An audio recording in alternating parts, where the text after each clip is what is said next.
Mesdames et Messieurs les ministres d'État, Mesdames et Messieurs les ministres, Mesdames et Messieurs les députés et sénateurs, Mesdames et Messieurs, il est des moments dans l'histoire des peuples où ils ont rendez-vous avec eux-mêmes. Et ce moment est un de ceux-là. Il ne s'agit plus de savoir seulement quelles sont nos exigences, quelles sont nos préférences, mais qui nous sommes. Quel peuple formons-nous? À quoi ce peuple croit-il? De quel ciment est-il soudé? Et quelle part chacun de nous, citoyennes et citoyens, est-il prêt à prendre à notre avenir collectif? Alors je ne vais pas refaire sur cette question des finances publiques la longue histoire de notre étrange défaite, comme disait Marc Bloch pour un autre temps. Il y a plus de 50 ans que notre pays, tout courant politique confondu, n'a pas présenté un budget en équilibre. 50 années que nos dépenses publiques dépassent chaque année les recettes. Et peu à peu, on s'est habitué à ce déficit, et cette habitude du déficit a gagné aussi ce qui est invraisemblable, les budgets sociaux, santé et retraite qu'on devrait pourtant assumer ensemble chaque année. Et les collectivités locales contribuent, par leur dynamisme même, aux besoins de financement public. Or, le déficit en soi, ça n'existe pas. Le déficit, c'est purement et simplement de la dette. C'est comme ça dans toutes les familles, c'est comme ça dans toutes les associations, dans toutes les entreprises. Ce qu'on dépense en plus de ses revenus, en plus de ses ressources, il faut l'emprunter. Alors, encore faut-il savoir à quoi servent les sommes empruntées. Si dans votre famille, vous avez de quoi boucler les fins de mois sans difficulté et que vous empruntez pour l'avenir, pour construire une maison ou pour investir dans un appartement ou dans de nouvelles technologies ou des équipements, tout va bien. C'est normal, c'est un effort bien sûr, mais c'est un effort pour la famille, pour l'entreprise. C'est le développement, l'éternel mouvement des êtres humains qui permet d'avancer.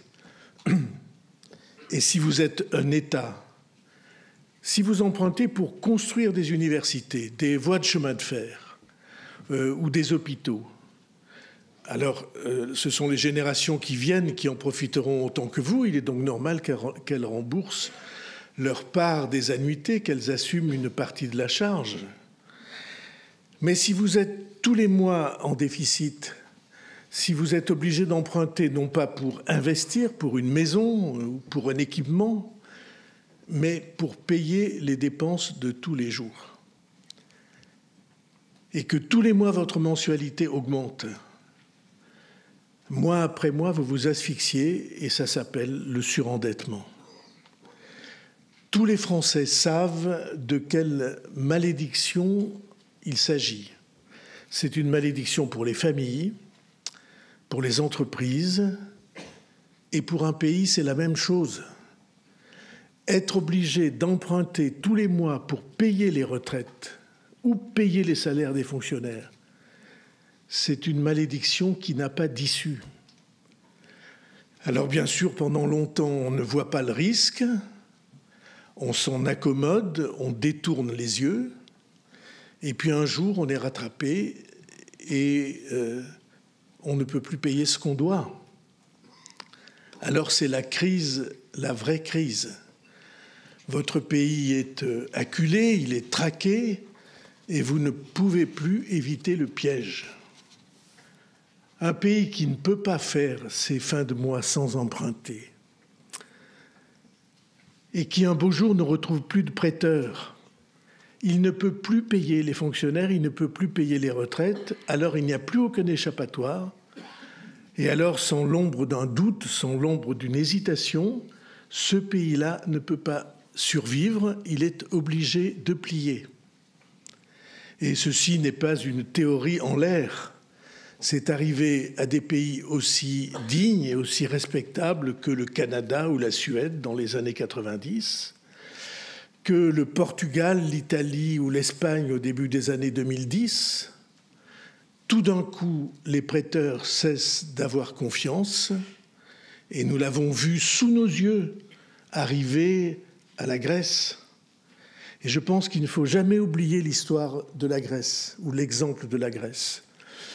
Le Premier ministre tout à l'heure s'appelait Alexis Tsipras. Il était à la tête d'une coalition qui s'appelait Syriza, de gauche et d'extrême gauche. Et pour éviter cet obstacle, il a convoqué un référendum du peuple grec pour que son pays dise non et que, officiellement, son pays derrière lui refuse les conditions de redressement qui lui étaient faites par l'Union européenne et le FMI. Ce référendum pour dire non, Alexis Tsipras l'a gagné très largement le dimanche et le jeudi, 4 jours après. Il a été obligé de signer tout ce qu'on lui demandait, tout ce qu'il avait juré de ne jamais accepter. Et le peuple grec, l'État grec, ont dû consentir des sacrifices immenses. Ils ont dû baisser de 30% les retraites et de 15% le salaire des fonctionnaires. Et c'est exactement ce que nous ne voulons pas. Et c'est pourquoi il faut constater que c'est là que nous en sommes et c'est pourquoi c'est notre moment de vérité. La dette de notre pays représente aujourd'hui plus de 3 300 milliards d'euros. Ça signifie 114% du produit national de chaque année, ce qui signifie que cette dette représente plus d'une année de la totalité de ce que notre pays a produit dans toutes ses activités agricoles, industrielles, intellectuelles, dans le secteur du commerce, des services, de la santé ou du soin, la totalité de cela, la dette le dépasse de au moins 2 mois entiers. Et plus la dette s'accroît, plus c'est la double peine. Car si les taux d'intérêt progressent, il faut emprunter toujours davantage si l'on veut continuer à dépenser autant et payer en même temps les mensualités de la dette. Et la charge de la dette devient un poste budgétaire écrasant. En 2029, si nous ne changeons rien, la part des dépenses publiques consacrées au paiement des intérêts de cette dette serait de 100 milliards d'euros, c'est-à-dire de loin le premier poste budgétaire de l'État, bien plus que le budget consacré à l'éducation nationale. Alors ce sont des chiffres qu'on a beaucoup de mal à se représenter. 3 300 milliards, c'est 3 300 fois 1 000 millions d'euros. Et cette dette augmente de plus de 150 milliards par an. Et pour le dire plus simplement et pour que chacun mesure exactement la charge immense qui pèse sur nos épaules, ça signifie que chaque seconde qui passe, chaque seconde, la dette de la France augmente de 5 000 euros. 5 000 euros de dette supplémentaire par seconde. Voilà où nous en sommes. Et c'est pourquoi je crois que, comme nous le disons depuis l'installation du gouvernement, nous avons désormais le devoir de prendre nos responsabilités. Je crois que c'est la dernière station avant la falaise. Et l'écrasement par la dette, il faut l'appeler par son nom, c'est un danger mortel pour un pays. Voilà, si l'on voit dans la vérité l'arme des citoyens, voilà ce qu'il faut partager avec les Français. La vie a fait que j'ai, personnellement, comme citoyen engagé, comme candidat, comme élu depuis plus de 20 ans, identifié ce risque, que j'en ai fait le sujet de plusieurs campagnes présidentielles et que le hasard, ou le destin, qui est un autre nom du hasard, m'a confié la charge d'en saisir le pays à ce moment critique de notre histoire. Je dis moment critique parce que l'urgence est là. Moment critique parce qu'il n'y a pas de majorité à l'Assemblée nationale, ni majorité absolue, ni majorité relative, pour affronter les choses avec détermination et constance. Et c'est la première fois depuis plus de 60 ans que nous sommes dans une telle situation politique. Un moment critique parce que, disons la vérité, le monde politique depuis des années n'est pas en voie de ressaisissement, mais disons-le en voie de division, de progressive violence et de délitement, sans doute aussi à l'image de la société française tout entière. C'est donc un moment de vérité, parce que nous ne pouvons plus, en tout cas c'est notre conviction et c'est la mienne, nous ne pouvons plus ni éluder ni retarder cette menace. Je crois qu'il est tard, mais qu'il est encore temps. Il est encore temps, dans les temps de crise grave, c'est le mot d'ordre des peuples courageux. Alors il faut agir vite et agir fort, mais il faut agir avec justesse et justice. Et pour cela, il faut essayer de comprendre ce qui s'est passé dans notre pays plus que dans aucun autre pour que nous nous retrouvions dans la situation où nous sommes aujourd'hui. Et je vois deux grandes raisons. Nous avons considéré comme normal dans notre pays depuis des années et des décennies que l'État, puissance publique et sécurité sociale, que l'État paie tout. Nous sommes devenus accros à la dépense publique. Il n'y a pas de difficulté du pays, il n'y a pas de changement nécessaire, il n'y a pas d'obstacle à surmonter, ni d'ordre sanitaire, ni d'ordre climatique, ni d'ordre énergétique ou familial devant lesquels les élus, les citoyens, les médias n'aient eu chaque fois qu'une seule réponse à la bouche, se tourner vers l'État. Que l'État prenne en charge les difficultés sectorielles. Ça a été réclamé pour tous les secteurs, des personnes, aux familles et aux entreprises. Et la France est ainsi devenue le pays du monde qui dépense le plus d'argent public. 57% de notre production nationale chaque année, 57% dépensés contre 50% seulement de recettes. Et je vous invite à mesurer avec moi le paradoxe français. Nous sommes le pays du monde qui mobilise le plus de dépenses publiques.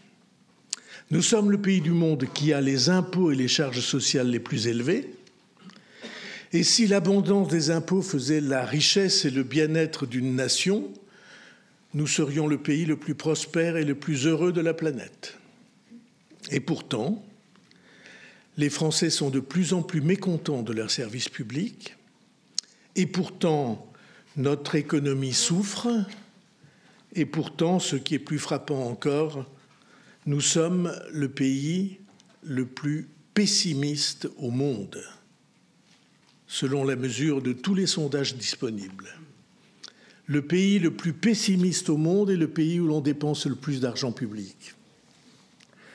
Et en revanche, si vous comparez avec les pays que j'ai cités tout à l'heure où les efforts de réduction des dépenses publiques ont été mis en œuvre, alors ce sont précisément ceux qui se déclarent dans les mêmes comparaisons internationales les plus heureux, alors que 2/3 des Français se déclarent pessimistes pour l'avenir national.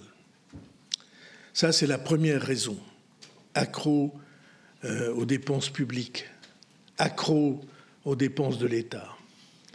Mais la seconde de ces raisons de fuite vers la dette, c'est que nous avons peu à peu perdu de vue que pour distribuer, il fallait produire.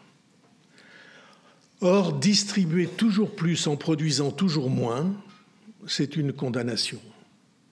Et cela se traduit dans notre commerce extérieur, sur les 25 dernières années, depuis le début des années 2000 jusqu'en 2024, notre solde, notre résultat du commerce extérieur, ce que nous achetons contre ce que nous vendons, notre résultat du commerce extérieur est passé de l'équilibre dans les années 2000 à un déficit massif, tous les ans répété, qui est une fois de plus cette année, comme depuis 5 ans, supérieur à 100 milliards d'euros pour la 4e année consécutive. Nous sommes donc devant 2 mouvements d'affaiblissement face auxquels nous devons mettre en œuvre 2 plans d'action que je vous propose d'examiner maintenant et qui forment un ensemble cohérent. Un plan pour dire stop à la dette et un plan pour dire en avant la production. Un tel mouvement de redressement serait déjà difficile en temps ordinaire, mais les temps que nous vivons aujourd'hui à l'échelle de la planète sont menaçants comme ils ne l'ont jamais été. Le changement climatique est une menace en soi, même si plusieurs continents ne peuvent pas y faire face et que d'autres ont décidé de l'ignorer. Mais surtout, le grand basculement que nous avons vécu, c'est que la violence est devenue la loi universelle. Le basculement du monde qui a commencé avec l'invasion de l'Ukraine par les armées de la Russie de Poutine, ce basculement du monde nous a montré, avec d'autres, avec le 7 octobre, avec le drame à Gaza, que le monde était prêt à s'embraser. Et on nous annonce régulièrement des mouvements de cet ordre du côté de la mer de Chine.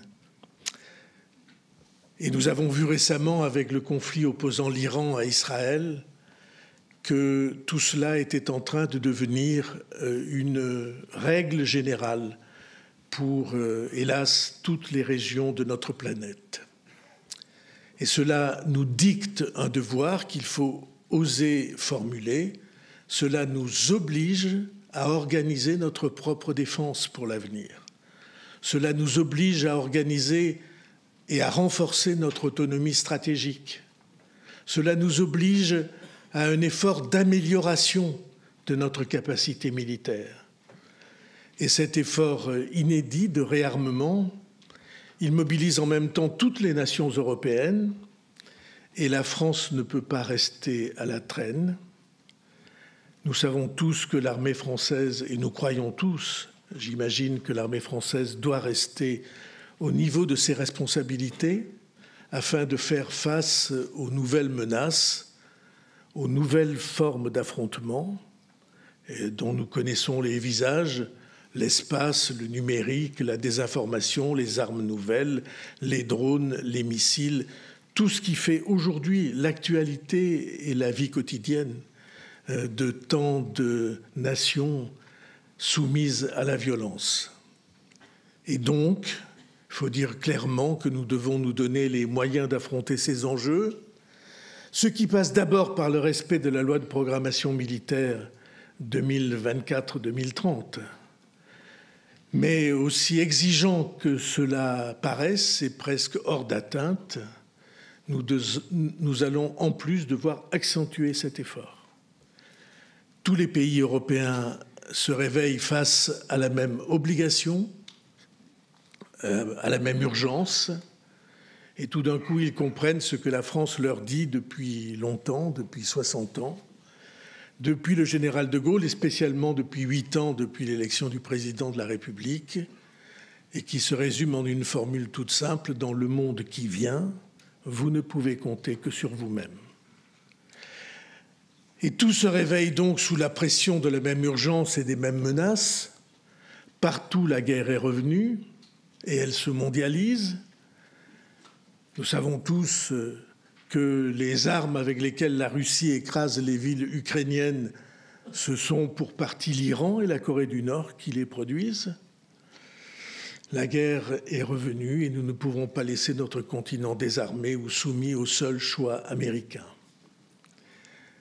D'autant plus que, pour compliquer encore les choses, non seulement il y a cette violence partout dans le monde, mais Cette violence, elle s'est aussi étendue dans le monde économique, industriel, commercial, et la bataille des droits de douane fait de nous une cible, en tout cas nous impose une fragilité en face de laquelle nous allons devoir réagir. Et c'est pourquoi le gouvernement veut une politique européenne déterminée dans la guerre des droits de douane.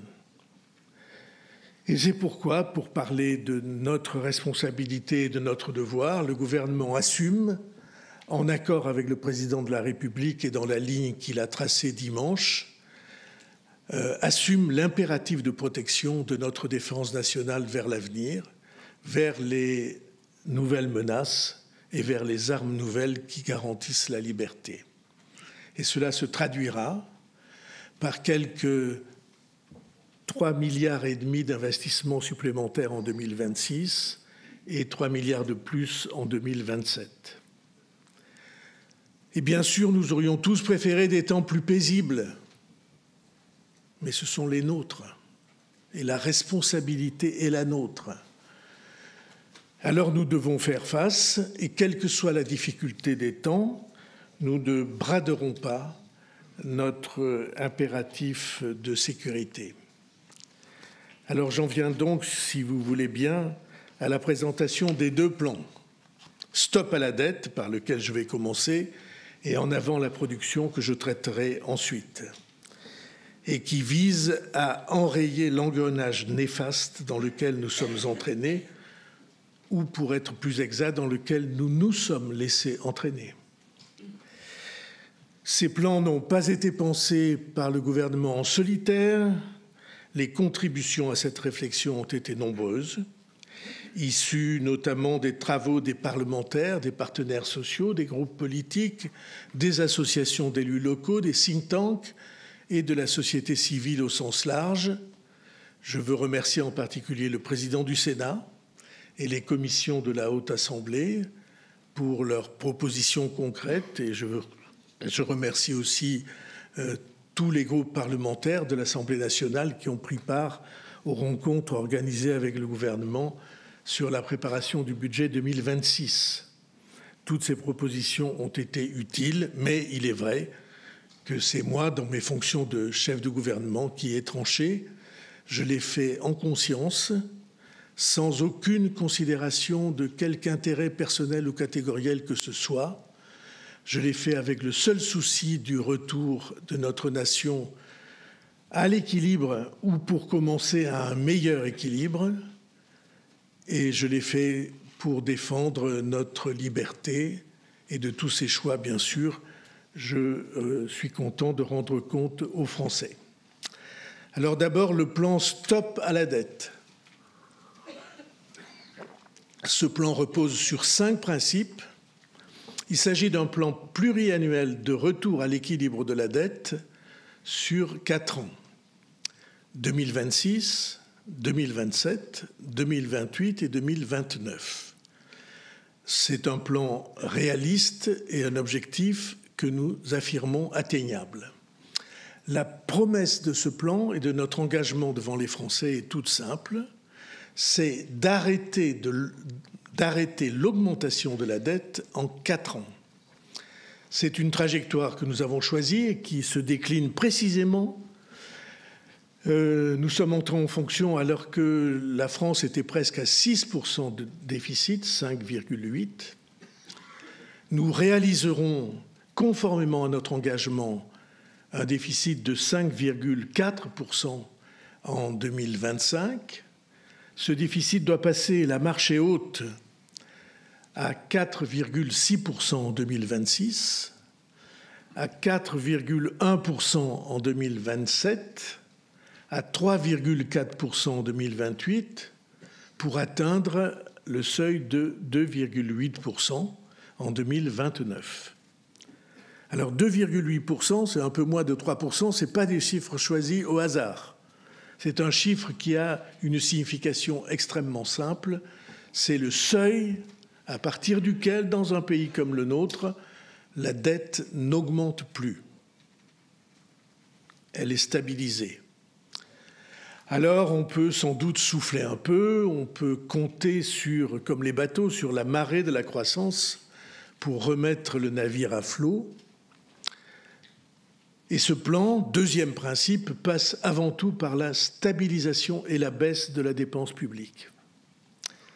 Parce que son emballement n'est compatible ni avec l'accroissement de notre richesse nationale, ni, puisque nous sommes le pays le plus imposé du monde, en tout cas de l'OCDE, ni avec une hausse continue des impôts.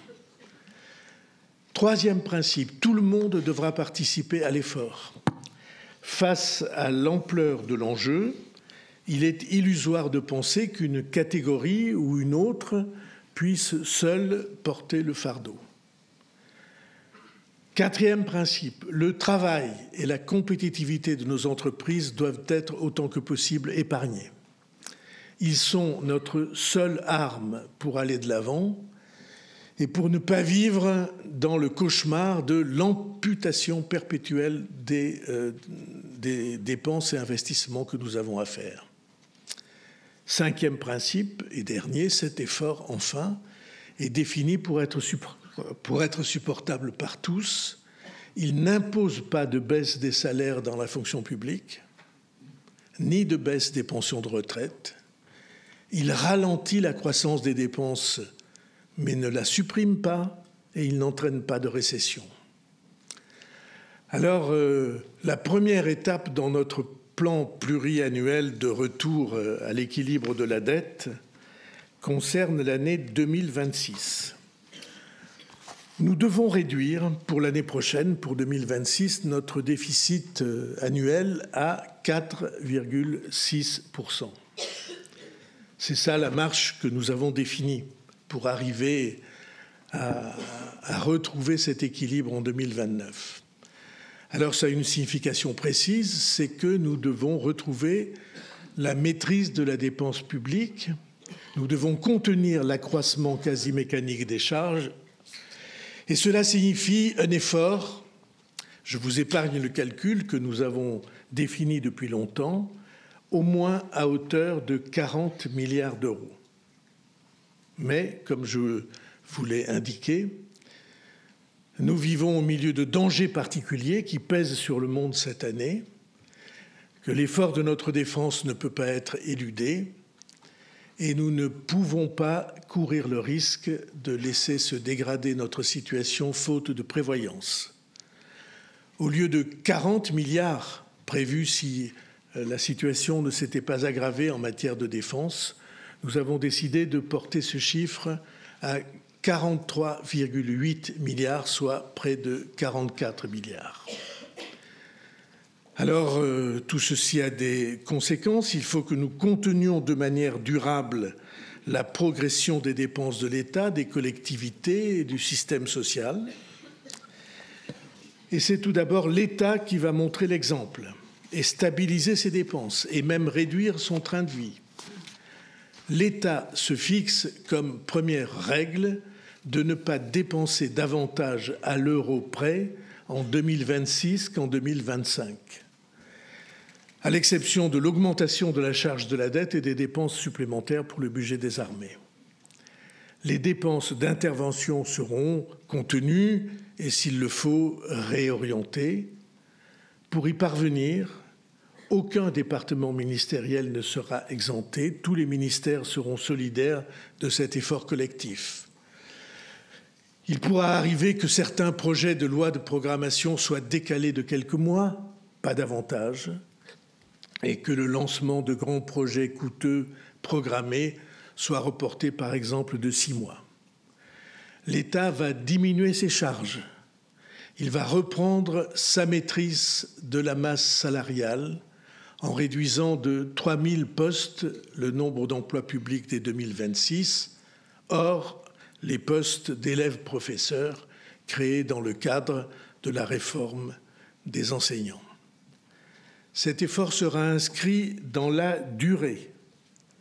Les administrations et les opérateurs devront repenser leurs moyens en anticipant dès à présent une règle que nous fixons pour les années qui viennent et qui sera une règle de non-remplacement d'un fonctionnaire sur 3 partant à la retraite. Mais l'État doit aussi mieux maîtriser son patrimoine. L'État est propriétaire de très nombreux biens immobiliers pour un montant de plusieurs centaines de milliards, il y a même des chiffres plus importants encore qui sont articulés.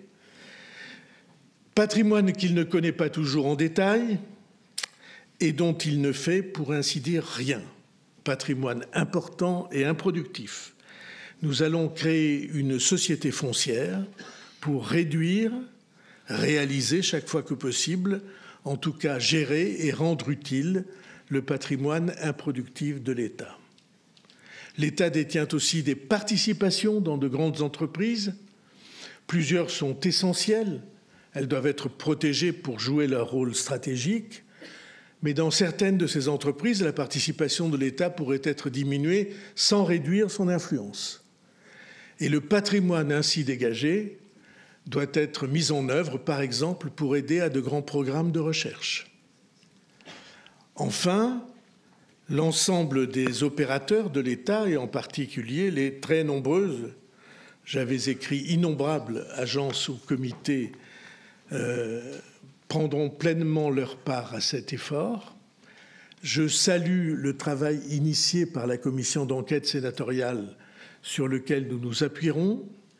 Nous allons supprimer des agences improductives qui dispersent l'action de l'État.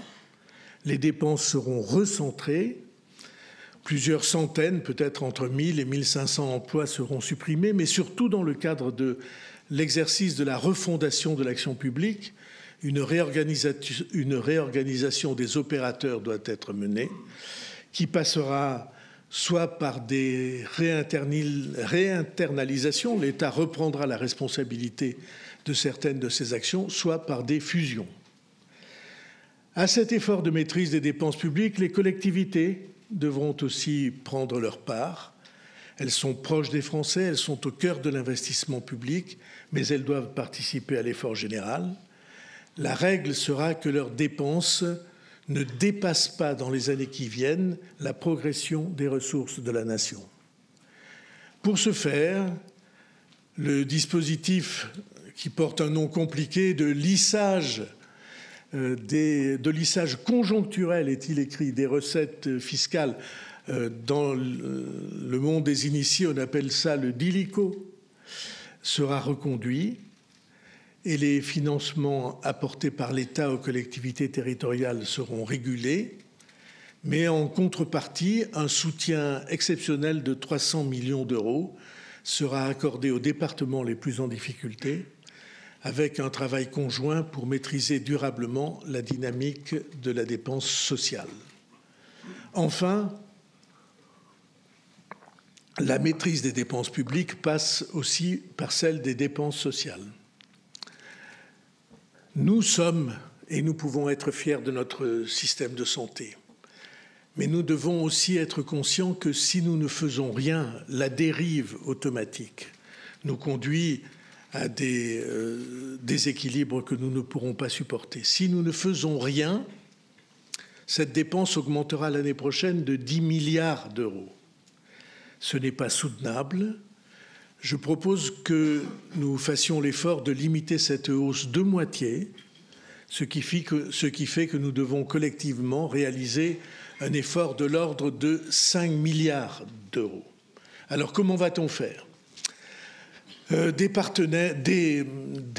parlementaires, des partenaires sociaux, des acteurs de la santé, au premier rang desquels la Caisse nationale d'assurance maladie, ont fait dans des études courageuses de nombreuses propositions sur lesquelles le gouvernement entend s'appuyer.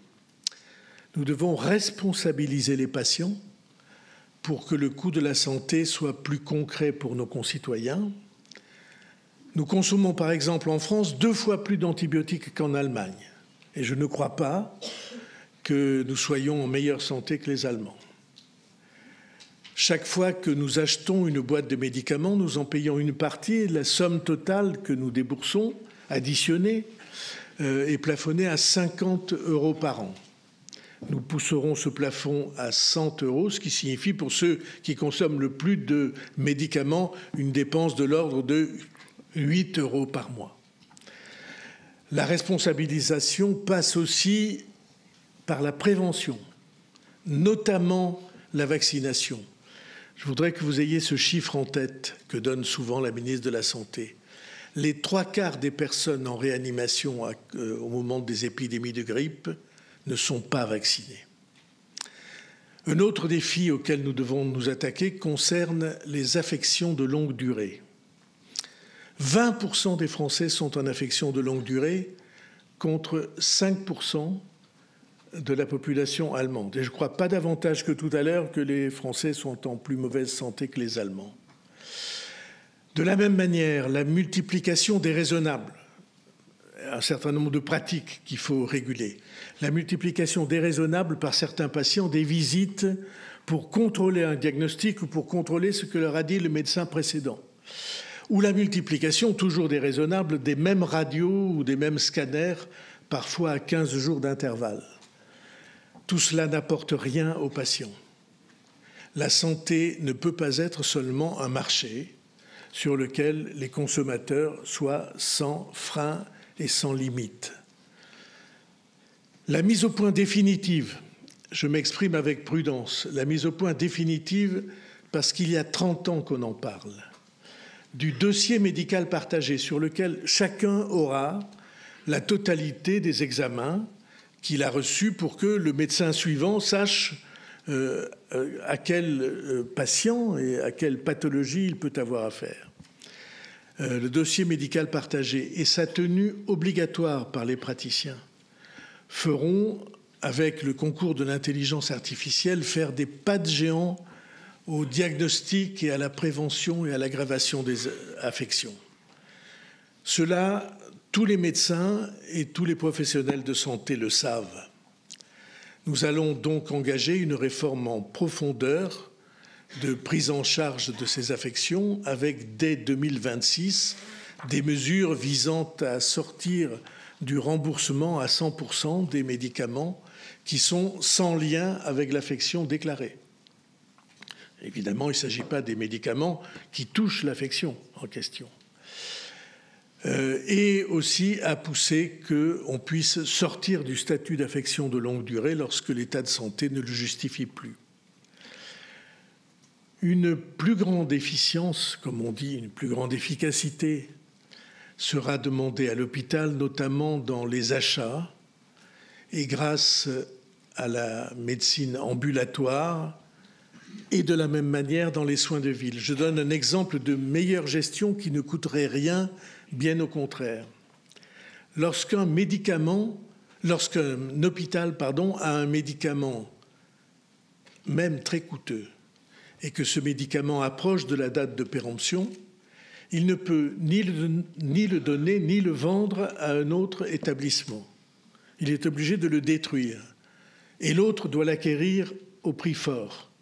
C'est de bon sens qu'on puisse ainsi faire des économies en partageant ou en mutualisant les achats et le risque. De la même manière, j'ai toujours été frappé que les dispositifs médicaux et médicalisés, les fauteuils pour les personnes infirmes, gravement malades, en fin de vie, les cannes anglaises, le nombre si important d'aides de matériel mobilisé pour une personne gravement atteinte, il faut pouvoir les réutiliser après que la personne n'en a plus besoin, par exemple après qu'elle a disparu. En ce qui concerne les arrêts maladie, nous devons mettre fin à une dérive. Les contrôles qui ont été exécutés sur les arrêts maladie de plus de 18 mois ont montré que pour 50% d'entre eux, ces arrêts de travail n'étaient plus justifiés au moment où le contrôle a lieu. Et ceci n'est pas acceptable dans un pays comme le nôtre et dans une période comme celle que nous vivons. Il y a d'autres blocages que je trouve à contre-courant. Par exemple, au-delà de 30 jours d'arrêt, le salarié ne peut pas reprendre le travail sans l'avis d'un médecin du travail. Or, comme nous manquons cruellement de médecins du travail, comme d'autres spécialités, des dizaines de milliers de personnes qui souhaiteraient reprendre le travail en sont empêchées. Et je trouve que c'est absurde.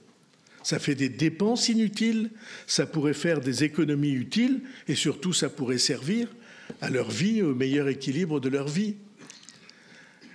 Eh bien, à l'exception des maladies professionnelles et des accidents du travail, on dira que c'est le médecin, généraliste ou spécialiste, qui déterminera la possibilité de reprise du travail. Ce sont ainsi, c'était des exemples pour montrer que ce sont des modifications dans nos comportements individuels qui contribueront au retour à l'équilibre, en tout cas à un meilleur équilibre de la sécurité sociale, sans dégrader la qualité des soins.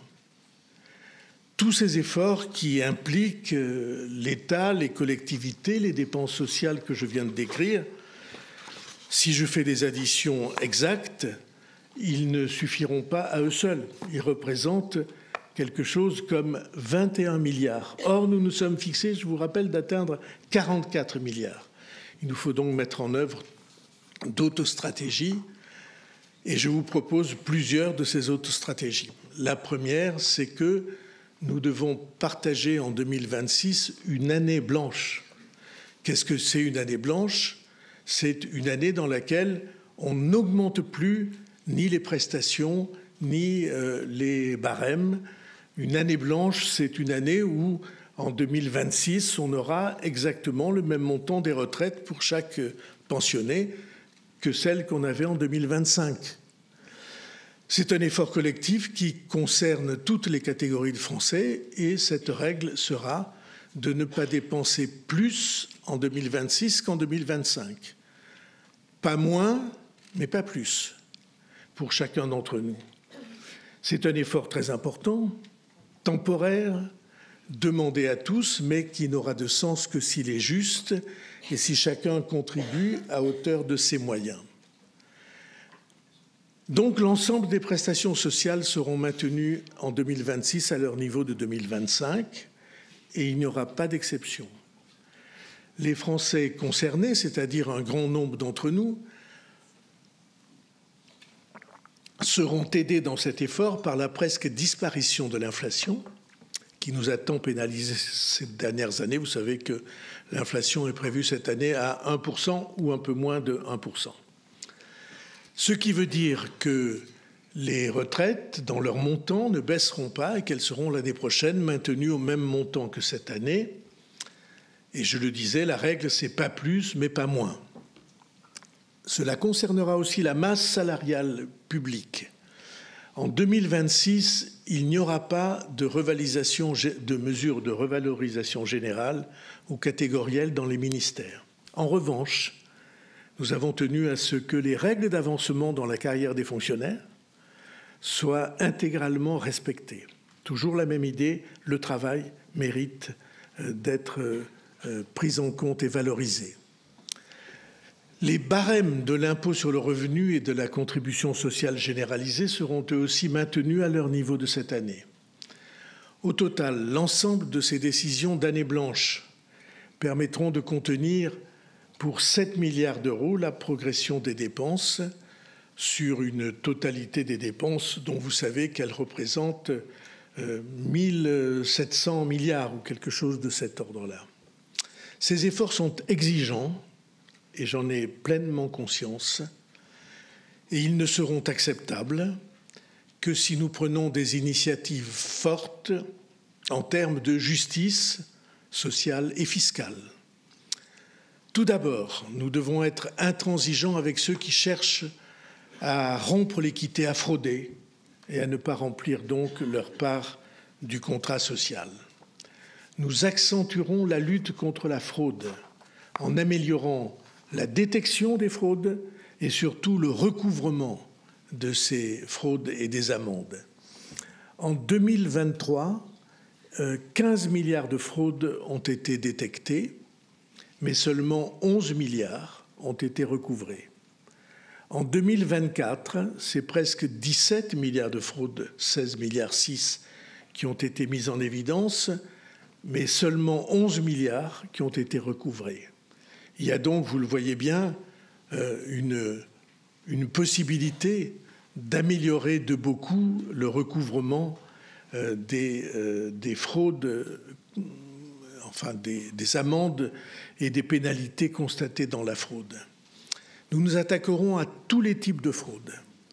La fraude fiscale, en lien avec les travaux qui ont été menés au Sénat, la fraude aux aides publiques, comme celle qui concerne MaPrimeRénov' ou le compte personnel de formation, la fraude à la dépense de santé. Cette lutte doit s'inscrire dans la durée. Nous allons déposer un projet de loi à l'automne contre la fraude sociale et fiscale pour mieux la détecter, la sanctionner et recouvrer l'argent perdu. Une mission sera confiée à 3 parlementaires pour suivre la mise en œuvre de ce plan. Ensuite, nous allons demander un effort particulier à ceux qui ont la capacité de contribuer davantage, soit parce qu'ils bénéficient d'un certain nombre d'avantages fiscaux, soit parce que leur capacité leur permettrait de prendre une plus grande part de la solidarité. Nous nous concentrerons d'abord sur les niches fiscales et sociales qui profitent d'abord aux ménages les plus aisés et aux grandes entreprises. Nous ferons la chasse aux niches fiscales inutiles, inefficaces, en commençant par les dispositifs qui arrivent à extinction. Nous ferons enfin la différence entre ceux des foyers qui ont besoin d'aide ou dont les revenus méritent qu'on s'y attache et ceux qui sont au-dessus en termes de capacité. C'est pourquoi le fameux abattement de 10% pour le calcul de l'impôt sur le revenu pour les retraités. Alors, ce n'est pas les pensions de retraite, c'est la part dans le calcul de l'impôt sur le revenu de ces pensions de retraite. Ce sont des pensions de retraite pour frais professionnels. On peut vérifier que des avantages pour frais professionnels pour les retraités ne sont pas absolument justifiés, mais il ne faut pas toucher les petites retraites et les retraites moyennes. C'est pourquoi nous n'exprimerons plus en pourcentage cette possibilité, mais nous allons créer un forfait annuel, ce qui permettra d'avantager les petites retraites, de garantir un pouvoir d'achat inchangé aux retraites moyennes et de remettre dans le droit commun les retraites les plus importantes. Enfin, cet effort de justice doit passer par une contribution des plus fortunés. Une contribution de solidarité sera créée, que nous définirons avec les commissions compétentes des 2 assemblées, et cette contribution devra faire participer à l'effort national les plus hauts revenus. Et comme je m'y suis engagé lors de l'adoption du budget, nous prendrons des mesures complémentaires pour lutter contre l'optimisation abusive des patrimoines non productifs. L'effort de la nation se doit d'être équitable, c'est-à-dire de demander peu à ceux qui ont peu et plus à ceux qui ont davantage. Voilà donc l'ensemble des mesures qui permettront de sortir de la spirale de l'endettement. Et puis je voudrais passer maintenant au deuxième volet du plan, c'est-à-dire en avant la production. La reconquête de la production dans notre pays est aussi cruciale que la lutte contre les déséquilibres budgétaires. Si notre production par habitant était dans la même gamme que celle de nos voisins européens, nous n'aurions plus de déficit budgétaire et nos concitoyens qui gagnent 2 000 € par mois approcheraient les 2 500 et ceci changerait leur vie. Notre dette, je l'ai dit, représente 114% du PIB et nous devons avoir l'obsession non pas seulement de diminuer la dépense, mais d'augmenter notre produit national. Nous ne produisons pas assez et il n'y a aucune raison acceptable pour un tel retard. Et de même que notre objectif est de réduire le déficit budgétaire à 3% d'ici 2029, nous devons réduire notre déficit commercial, ce qui passera par le renforcement de notre tissu productif et le soutien à nos entreprises partout en France. Je voudrais d'abord aborder la question du travail. j'ai la conviction qu'il faut réconcilier notre pays avec le travail, avec l'emploi, avec l'épanouissement au travail. Il est devenu insupportable pour beaucoup d'entre nous, j'en suis sûr, quel que soit le courant de pensée auquel nous appartenons. Il est devenu insupportable de voir toutes les entreprises artisanales, tous les commerces, tous les secteurs industriels se plaindre et parfois mettre la clé sous la porte parce qu'ils ne trouvent plus les salariés, jeunes ou motivés, dont leurs entreprises ont besoin et dont ils espéraient qu'ils pourraient un jour prendre la succession. Ce blocage-là, ce désenchantement face au travail, c'est un ennemi public et je vous propose que nous le combattions. Il faut travailler plus. Il faut que toute la nation travaille plus pour produire et pour que l'activité du pays dans son ensemble soit plus importante dans l'année et pour que la situation de la France s'améliore. Je propose donc que 2 jours fériés soient supprimés pour tout le pays. Je cite comme exemple, mais je suis prêt à accepter d'autres idées, le lundi de Pâques, qui n'a aucune signification religieuse, et le 8 mai, dans un mois de mai devenu un véritable gruyère, où l'on saute de pont en viaduc de congé et qui est en avance de phase, comme on dit, un mois qui porte vers les vacances. Ce sont des propositions. Je suis prêt à en accepter ou en examiner d'autres. Si d'autres idées surgissent, bienvenue. Et nous pourrons voir. Mais vous voyez bien que ça n'est pas du tout la même chose pour les spécialistes parlementaires que d'autres idées qui avaient été proposées l'année dernière, qui était qu'il y ait pour chaque travailleur une journée de solidarité dont on ne vérifierait pas vraiment si elle est accomplie ou pas et qui se traduirait uniquement par des prélèvements sur les entreprises. Ce n'est pas du tout la même chose. C'est le pays tout entier qui se met au travail ou qui se remet au travail un jour où, depuis longtemps, il ne travaillait plus. Au passage, cette modification de notre calendrier des jours fériés rapportera plusieurs milliards au budget de l'État, simplement parce que les entreprises, les commerces, la fonction publique, la nation travaillera et que notre production sera améliorée. Si nous ne produisons pas assez aujourd'hui, c'est aussi parce que nous ne sommes pas assez nombreux à travailler.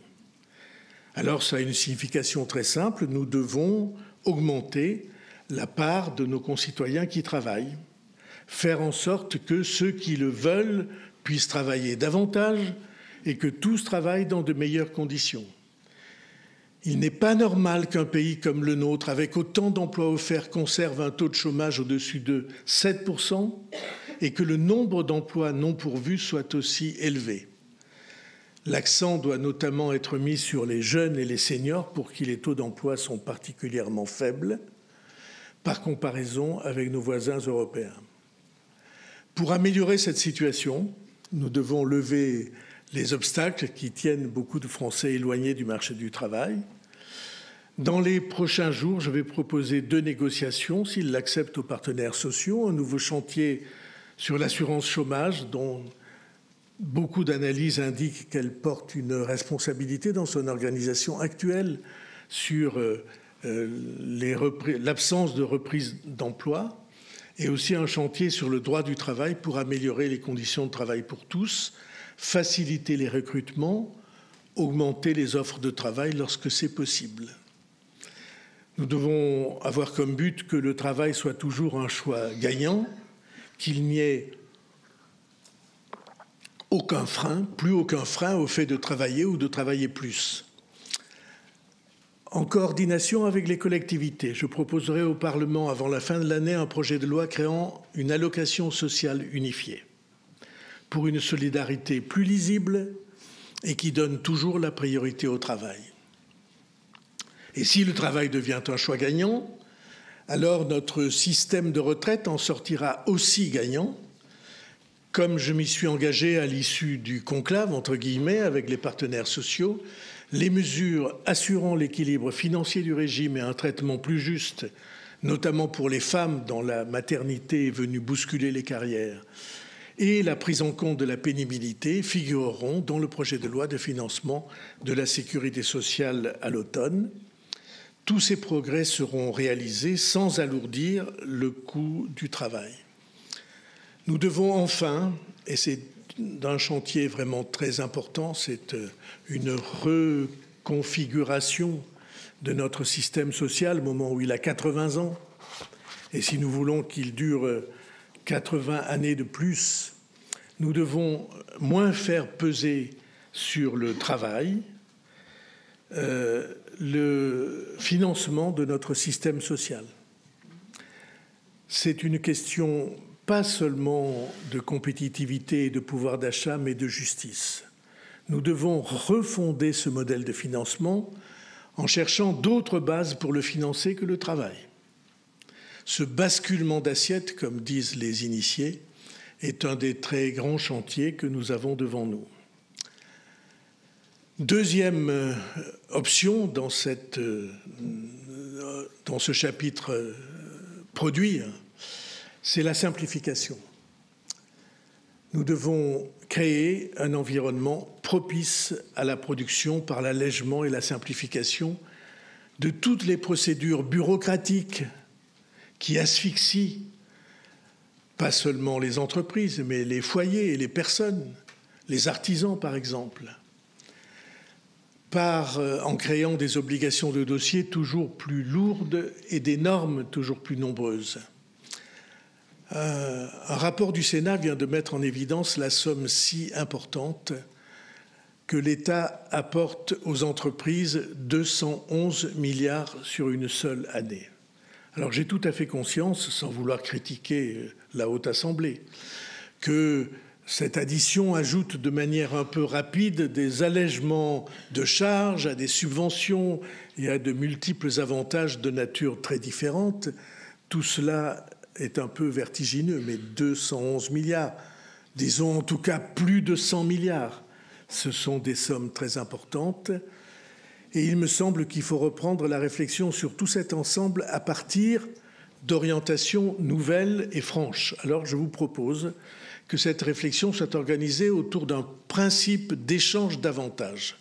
Moins de subventions contre plus de liberté, de simplification et de confiance.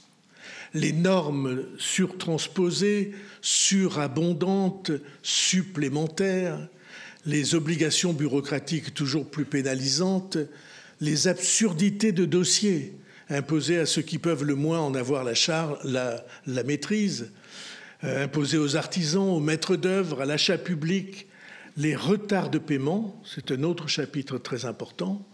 Tout cela plombe les acteurs de la production et pénalise, une étude européenne l'a montré, de quelques 4% ou davantage leur chiffre d'affaires, et pénalise bien sûr davantage les petits, entre guillemets, qui travaillent seuls ou en famille, avec peu de collaborateurs, que les plus gros qui ont à leur disposition des services juridiques, administratifs ou des directions des ressources humaines puissantes. Mais c'est vrai que ça pénalise davantage les petits que les plus importants, mais c'est un filet qui ralentit et paralyse tout le monde. Et je considère qu'au moment où nous sommes, au moment où, comme j'essaie de le prouver depuis le début de cette intervention, notre pronostic vital comme État est engagé, comme nation, comme société et comme pays, alors nous avons le devoir de supprimer tout de suite ces handicaps. Et donc, baisser les obligations, les contraintes, la bureaucratie, et en échange, baisser les subventions et les aides de toute nature. Et je propose à tous les acteurs, depuis les artisans, depuis les start-up, depuis les sociétés individuelles jusqu'aux petites, aux moyennes entreprises et aux grandes, de mettre au point avec le gouvernement dès cet été la liste des simplifications et des allègements de liberté qui sont nécessaires, qui sont utiles ou qui sont souhaitables. Et le gouvernement qui a constaté que dans les assemblées, ce problème de la simplification n'avançait pas à la vitesse la plus grande qu'on puisse souhaiter, le gouvernement proposera de régler ces questions par ordonnance. parce qu'il s'agit d'urgence nationale, tout de suite et dès l'automne. Et ensuite, sans trêve et tout au long de l'année, de nouveaux textes de simplification seront proposés, toujours par voie d'ordonnance, afin de lever les obstacles identifiés dans chaque secteur, selon leurs besoins spécifiques. Ainsi, je crois, peut-être par naïveté, que tout le monde y gagne. L'action publique retrouve des moyens, fait des économies, et les entreprises, petites, toutes petites, moyennes et grandes, elles gagnent des marges de liberté, d'action et d'efficacité. Les salariés y gagnent parce qu'ils pourront se concentrer sur des actions utiles et l'efficacité du pays y gagne puisqu'il est déterminé à se débarrasser du joug d'absurdité dont il est accablé depuis si longtemps. Ma conviction est que dès cette première année, nous pouvons attendre de ce travail de donnant-donnant que je n'ai pas chiffré dans le plan, mais que je considère comme possible à atteindre. Nous pouvons, sur ces quelques 200 milliards à destination des entreprises, gagner plusieurs milliards d'économies pour l'État. Je ne les comptabilise pas, mais je les crois plausibles. Troisième grand chapitre dans cette action en faveur de la production, la compétitivité. Nous devons améliorer de manière générale la compétitivité, comme on dit, c'est-à-dire la capacité, l'efficacité, l'attractivité de notre économie. Le premier facteur sur lequel nous allons agir, c'est l'énergie, car nous avons en France un atout immense, disposant d'une énergie bon marché en plus d'être abondante, souveraine et décarbonée. Nous devons davantage miser sur cet atout et remercier tous ceux qui ont, au travers du temps, permis l'édification de cette production d'électricité. Nous devons permettre aux industriels de bénéficier d'accords qui réduisent leur exposition à la volatilité des prix. Plus d'une dizaine d'accords ou de contrats de long terme ont déjà été signés par les industriels avec EDF à un coût de production, au coût de production du nucléaire. Mais au-delà de ces dizaines d'accords, je pense qu'on peut viser l'équivalent de 30 TWh de contrats d'ici la fin de l'année, soit près de 10% de la production nucléaire. Le deuxième facteur de compétitivité, c'est l'accès des entreprises au financement. Le rapport de Mario Draghi, qui devrait servir de référence à un très grand nombre des acteurs économiques et politiques dans notre Union européenne, le rapport de Mario Draghi a montré que nous devons d'abord mettre les financements européens au service de la croissance et des entreprises européennes. C'est dans ce but que le ministre de l'Économie, Éric Lombard, a lancé un label européen pour l'investissement de long terme qui permettra d'assurer le développement de produits d'épargne finançant notre croissance. Ce qu'on appelle le capital risque est un outil puissant pour l'innovation et la croissance des entreprises. Nous consacrerons 900 millions d'euros de financement en fonds propres supplémentaires à l'investissement dans les entreprises. Enfin, parler de financement, c'est s'attaquer à l'un des problèmes fondamentaux auxquels les entreprises, et notamment les PME, se trouvent confrontées, les retards de paiement, qui représentent aujourd'hui quelques 15 milliards d'euros de trésorerie. C'est une manne considérable et dont nous ne pouvons pas accepter qu'on baisse les bras en face des conduites qui la produisent. L'État est déterminé à renforcer les sanctions à l'égard des débiteurs en cas de retard de paiement de ses créances. À l'avenir, ces sanctions pourront aller jusqu'à 1% du chiffre d'affaires pour mettre fin à des pratiques qui fragilisent notre tissu économique. Il nous faut aussi une stratégie globale de redressement de notre commerce extérieur. C'est, comme vous le savez, un sujet, comme le savent quelques-uns d'entre vous, c'est un sujet sur lequel j'ai beaucoup produit lorsque j'étais dans la responsabilité de commissaire au plan. Nous allons passer en revue toutes les filières déficitaires, repérer les produits les plus propices à une localisation de la fabrication sur notre sol en vue de réduire nos importations. Nous devrons également soutenir nos filières d'excellence pour qu'elles le restent. Et donc des stratégies de filières associant les grandes entreprises et les pouvoirs publics locaux et nationaux devront rapidement être définies et mises en œuvre. L'État fédérera grandes entreprises, entreprises moyennes et entreprises débutantes. Il les réunira, mais il ne peut pas faire tout seul. Et donc, nous avons devant nous un important enjeu de redéfinition d'une stratégie nationale de reconquête de notre commerce extérieur. Il faut aussi que cela s'accompagne de changements dans nos modes de consommation, en encourageant davantage les circuits courts et les commerces de proximité. C'est pourquoi une taxe va être proposée sur les petits colis afin de protéger nos commerces et nos producteurs de la marée de concurrence déloyale qui les assaille. L'une des clés pour la relance de la production, c'est l'innovation. Comme je l'ai annoncé, nous orienterons davantage les financements de France 2030 vers les secteurs prioritaires de l'intelligence artificielle et du cyber.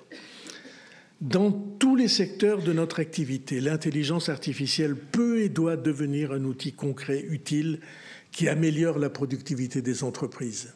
On estime, dans les études les plus sérieuses, à 20% le gain de productivité lié à l'intégration de l'intelligence artificielle dans les processus productifs. Et c'est l'objectif que vise le plan qui a été défini, qui s'appelle « Oser l'intelligence artificielle ». Mais, Madame la ministre de l'Éducation nationale et de la Recherche, pour tenir le rythme de l'innovation, nous avons besoin d'ingénieurs et de techniciens. Nous avons sur notre sol des talents très nombreux, mais nous manquons cruellement, notamment de femmes ingénieurs. Et comme d'ici 2035, l'économie française devra recruter près de 100 000 nouveaux ingénieurs et techniciens par an, alors le plan filles et mathématiques que vous avez mis en œuvre est un plan très important. Il vise à encourager l'orientation des femmes, des filles d'abord et des femmes vers les sciences de l'ingénieur et du numérique. Enfin, la commande publique sera aussi un élément déterminant dans la reconquête de la production. Et pour cela, nous devons innover et, par exemple, ne pas craindre de réformer l'Union des groupements d'achat public, l'UGAP, que connaissent tous les élus locaux, assouplir le cadre national afin d'éviter les lenteurs et les surcoûts dans les achats publics. Nous devons également changer les règles au niveau européen pour nous permettre d'acheter européen et de soutenir notre industrie dans un contexte géopolitique, comme on dit, dans un contexte de la planète nouveau. C'est l'introduction d'une véritable préférence européenne que nous appelons de nos vœux, que des critères de contenu local puissent être introduits dans les marchés publics, mais aussi dans les aides publiques ou dans les normes. Mesdames et messieurs, j'ai tenu à vous parler un langage clair et vrai. Si notre vie politique est menacée de dissolution aujourd'hui, c'est aussi parce que nous craignons trop souvent de nommer les choses par leur nom, parce que nous avons cessé de faire de la vérité le critère qui nous permette d'orienter notre action. Hannah Arendt disait qu'un peuple à qui on a cessé de dire la vérité ne peut plus rien croire. Il est privé, disait-elle, non seulement de sa capacité d'agir, mais de sa capacité de penser et de juger. Ce que j'ai voulu faire en m'exprimant devant vous aujourd'hui, c'est permettre à tous de juger la gravité de la situation, d'examiner une proposition cohérente, un plan global d'action du gouvernement, dont nous avons la conviction qu'il est le seul qui puisse permettre à notre pays d'affronter ces défis que nous ne pouvons plus faire semblant de ne pas voir, et ainsi donner à tous la capacité d'agir et d'avancer ensemble. J'ai voulu le faire très tôt dans l'année, beaucoup plus tôt que d'habitude, plus de 2 mois avant les dates habituelles, pour que nous ayons plusieurs mois de réflexion et de travail. Toutes les idées d'amélioration seront les bienvenues. Ce plan, s'il est perfectible, nous ne demandons qu'à le perfectionner. Toutes ces idées seront examinées, qu'elles proviennent des partis politiques, des groupes parlementaires, du Conseil économique, social et environnemental, des partenaires sociaux, des collectivités territoriales ou des citoyens de notre pays. Mais améliorer ne peut pas signifier reculer, amoindrir ou atermoyer. Le gouvernement, il est bien sûr libre de ses moyens, mais il considère qu'il est devant une obligation de résultat. Un changement de pratique qui rende à la France son image et sa liberté, son indépendance et sa souveraineté. Ce plan pour l'année 2026 n'est qu'un préambule, car c'est un ensemble de réformes de fond dont notre pays a besoin. Pas seulement pour faire des économies, mais pour rendre plus efficace, plus proche, plus réactive, plus souple, plus compréhensible et compréhensive toutes les organisations qui sont celles de l'action publique nationale et locale et de la solidarité. C'est un travail d'architecte dont nous avons besoin. Et l'année 2026, qui précède l'année 2027, si vous voyez ce que je veux dire, l'année 2026 se prêtera particulièrement à un tel travail de refondation. Nous ne devons jamais oublier qu'il n'y a pas beaucoup de peuples comme le nôtre. Pas beaucoup de peuples qui comptent autant de réussites scientifiques, techniques et industrielles. Pas beaucoup de peuples qui portent un projet de société à vocation universelle, construit autour d'idées fondatrices comme la laïcité, une idée qui affirme qu'on n'a pas besoin, parce qu'on croit quelque chose, de vouloir obliger les autres à abandonner leurs idées. Cette idée qui fait que nous formons, c'est l'étymologie du mot laïcité, que nous formons un seul peuple. Toutes ces réussites ont scandé l'histoire et fait de notre pays une puissance. Parfois, souvent, la France a failli céder, mais toujours elle s'est reprise pour résister au totalitarisme, aux guerres nationales et européennes. Elle s'est reprise chaque fois pour résister à la force brutale.